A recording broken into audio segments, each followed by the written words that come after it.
Nous amorçons une nouvelle étape de notre développement qui changera non seulement Constance Hôtel St. Resort, mais également, nous l'espérons, le tourisme dans la région. Nous sommes aujourd'hui 7 hôtels qu'on a réussi à transformer en Indian Ocean Jewels. Une fois qu'on sait où on est, il faut qu'on soit là. Regardez, ça c'est l'ancien Belmont pour vous donner une idée. On est ici en 1975, vous avez 7 ans à l'époque. Nous voulons grandir, nous voulons avoir une idée claire de ce qu'on est pour pouvoir définir une ambition claire. Our ambition to be the reference of human scale luxury hospitality. Constance a envie de passer de 7 hôtels à plus de 20 hôtels. Et pourquoi on parle de human scale luxury hospitality? C'est parce qu'on veut rester avec un family spirit. Alors, ce rebranding est principalement pour pouvoir nous faire nous définir et nous asseoir pour le futur. Donc, c'est d'avoir une belle définition de où on veut aller et de savoir vraiment où on est et avoir une bonne stratégie de développement et savoir qu'est-ce que nos clients recherchent. Aujourd'hui, ce rebranding concerne 7 hôtels, 3 golfs et nous travaillons sur pas mal de projets proches à venir. C'est un rebranding qui a été fait 100% avec 100% des employés, ils ont tous participé. En fait, on a commencé le rebranding en mai l'année dernière, à peu près, et qui est complété maintenant. Et l'implémentation totale de tout ce qui doit être fait sera complétée à fin août, début septembre, pour le mois de septembre. Donc, et tous les employés sont concernés, que ce soit au niveau du training, que ce soit au niveau des pensées, des thinking process qui ont eu derrière.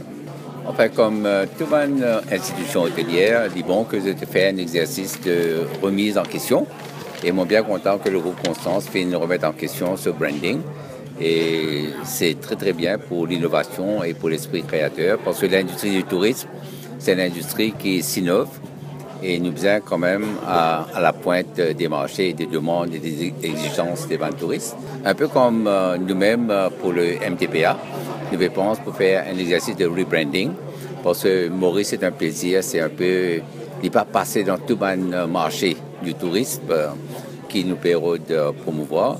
Il y a des chiffres qui peuvent évoluer, il y a un marché traditionnel qui peut faire plutôt bien, une croissance de 3-4% dans presque tout le marché, mais nous notons quand même une baisse en ce qui concerne le marché chinois et le marché indien.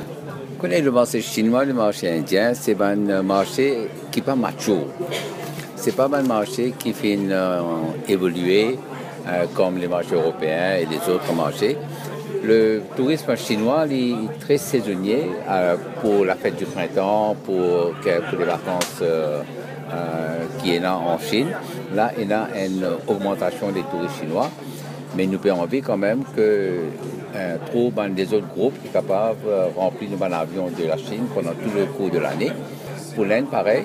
Quand il fait très chaud en été en Inde, il n'y a plus de touristes indiens, alors que quand c'est la mousson, ils restent en Inde. Alors nous sommes capables de développer une stratégie qui peut attirer les Indiens et les Chinois pendant toute l'année. L'Inde et la Chine, c'est un grand pays. Nous sommes surtout dans certains coins, en Inde, dans Mumbai, Delhi et Chennai, alors que dans les autres régions de l'Inde, qui sont capables de générer un tourisme, mais nous avons un accès aérien convenable pour attirer ce tourisme. Alors c'est tout un problème d'accès, connectivité qui joue pour le tourisme. Enfin, dans nos stratégies, nous pouvons quand même attendre qu'on ait un taux de croissance d'au moins 5 à 7%. Étant donné les circonstances, nous pensons que nous sommes capables de réaliser. Mais nous avons grande confiance que l'industrie du tourisme peut continuer à performer. En concerne la stratégie aérienne au niveau des Mauritius, dans le secteur tourisme, tu annonces l'achat de 20 nouveaux avions, mais jusqu'ici ça me reste un peu flou par rapport à ça. Non, et Mauritius peut faire l'acquisition de 20 nouveaux avions A350 qui est très performant et nous pensons que d'ici octobre-novembre, il peut déjà voler.